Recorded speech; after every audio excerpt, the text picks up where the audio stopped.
അതിരുകളില്ലാതെ പരന്നുകിടന്ന നെൽപ്പാടങ്ങളിൽ പകലന്തിയോളം പണിയെടുക്കുന്ന പറയരും പുലയരും ചോവരും ചേറിലും ചളിയിലും പുതഞ്ഞ് കുടിലെത്തുമ്പോഴേക്കും സൂര്യൻ താഴ്ന്നു കാണും.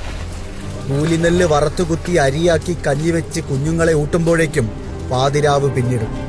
എല്ലാം സഹിച്ചു ജീവിക്കേണ്ടി വന്നു ജന്മിമാരുടെ അടിമകൾക്ക്.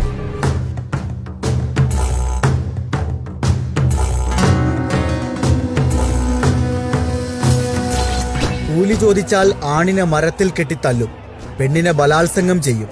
പട്ടിണി കിടന്നും രോഗം വന്നും കുടിയാന്മാരുടെ കുടിലുകളിൽ കുഞ്ഞുങ്ങൾ മരിച്ചു വീണ ആ കാലത്താണ് 1923 പുന്നപ്രയിലെ വെന്തലത്തറ വീട്ടിൽ ശങ്കരന്റെയും അക്കമ്മയുടെയും മകനായി വേലിക്കകത്ത് ശങ്കരൻ അച്യുതാനന്ദൻ ജനിക്കുന്നത്.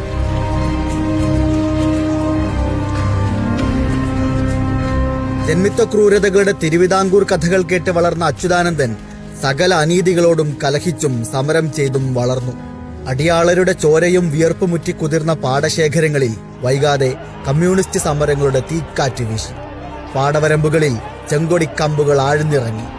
ആ സമരങ്ങൾക്കൊപ്പം വളർന്ന VS അച്യുതാനന്ദൻ കേരളത്തിലെ കമ്മ്യൂണിസ്റ്റ് പാർട്ടിയുടെ ഏറ്റവും വലിയ നേതാവായി.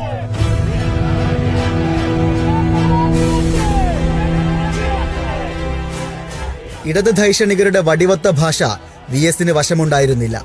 അയാളെന്നും തൊഴിലാളികളുടെ വിയർപ്പിന്റെ ഭാഷയിൽ സംസാരിച്ചു. സമരങ്ങളിൽ നിന്ന് അയാൾ മാർക്സിനെയും ലെനിനെയും പഠിച്ചു. പാലക്കാട്ട് നടത്താമെന്ന് വെച്ചാൽ നടക്കില്ല, അടിച്ചു പൊളിക്കും, ജനങ്ങളുടെ ശക്തമായ കൈകൊണ്ട് അടിച്ചത് പൊളിക്കും എന്ന് വരുത്തിയാൽ മാത്രമേ ഇവനെല്ലാം വാലുപൊക്കി ഓടാൻ പോകുന്നുള്ളൂ.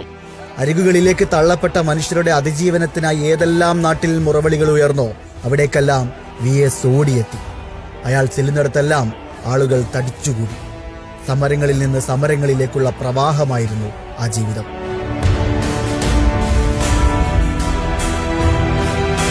മുഖ്യധാരാ രാഷ്ട്രീയത്തിന്റെ വീക്ഷണകോണുകൾക്ക് പുറത്തെ സകല ജീവിത പ്രശ്നങ്ങളിലും VSന്റെ രാഷ്ട്രീയ ശബ്ദം മുഴങ്ങി. സമര കേരളത്തിന്റെ ഇനീഷ്യലായി VS എന്ന ആ രണ്ടക്ഷരം മാറി.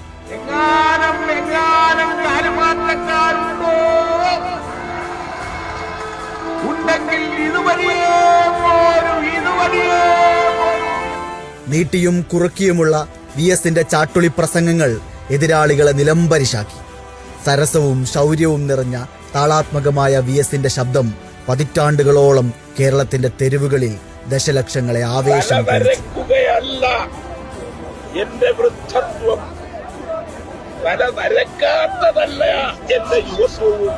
VS പ്രസംഗിക്കാനെത്തുമ്പോഴെല്ലാം മൈതാനങ്ങളിൽ ജനസാഗരമിരമ്പി. പ്രിയപ്പെട്ട നേതാവിനെ ഒരു നോക്ക് കാണാൻ, ആ പ്രസംഗം കേട്ട് ആവേശം കൊള്ളാൻ ആബാലവൃദ്ധം ജനങ്ങൾ തടിച്ചുകൂടി. ലോറിയിൽ തെങ്ങി നിറഞ്ഞും ജീപ്പിൽ പിടിച്ചു തൂങ്ങിയും ബസ്സിലും ട്രെയിനിലും തിക്കിത്തിരക്കിയും പുഴകളും മലകളും കാട്ടുവഴികളും പിന്നിട്ട് പൊതുയോഗങ്ങളിലേക്ക് ഒഴുകി വന്ന ആയിരങ്ങൾ VSനെ സഖാവേ എന്ന് കണ്ഠമിടറി വിളിച്ചു.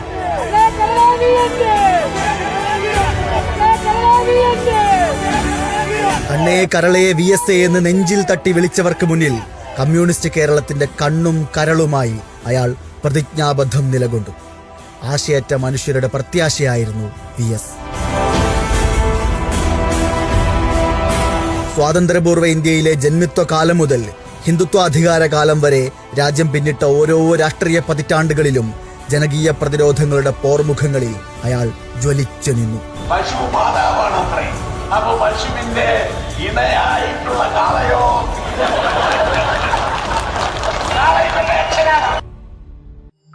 VS എന്ന സമാനതകളില്ലാത്ത ഒരു രാഷ്ട്രീയ കാലം കൂടിയാണ് കേരളം പിന്നിട്ട ഈ നൂറ്റാണ്ട്. തെരുവുകളെ ശൂന്യമാക്കി, സമരങ്ങളെ അനാഥമാക്കി ആ പോരാട്ട ജീവിതം എന്നേക്കുമായി യാത്രയാവുകയാണ്. സമരങ്ങൾക്ക് പ്രാണൻ നൽകിയ നേതാവിന് വിട.